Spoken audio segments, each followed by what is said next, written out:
শিল্প কারখানার বর্জ্য সাগরে পড়ে দূষিত হয় পানি, যা মৎস্য প্রজননের জন্য বড় হুমকি। তাই শিল্প কারখানার নিজস্ব বর্জ্য ব্যবস্থাপনা খুবই গুরুত্বপূর্ণ বলে মন্তব্য করেছেন বিশেষজ্ঞরা। গতকাল রাতে চট্টগ্রাম নগরীর একটি হোটেলে ব্লু ইকোনমিতে সামুদ্রিক মৎস্য খাতের অবদান, টেকসই উন্নয়ন ও পরিকল্পনা বাস্তবায়ন শীর্ষক আলোচনা সভায় একথা বলেন বক্তারা। বলেন, মৎস্য খাত শুধু আমিষ ও পুষ্টির যোগান নয়, বরং বৈদেশিক মুদ্রা অর্জনেরও অন্যতম মাধ্যম। তাই এই খাত রক্ষায় বঙ্গোপসাগরকে দূষণমুক্ত রাখতে প্রতিটি কারখানাকে পরিকল্পিত বর্জ্য ব্যবস্থাপনার আওতায় আনা প্রয়োজন।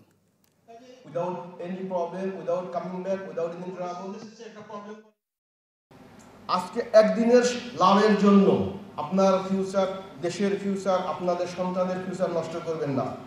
ফিশারিজ যে রেগুলেশন আছে, don't go fishing less than 40 metres, please. আপনারা যারা স্কিপার আছেন এটা মাথায় রাখবেন।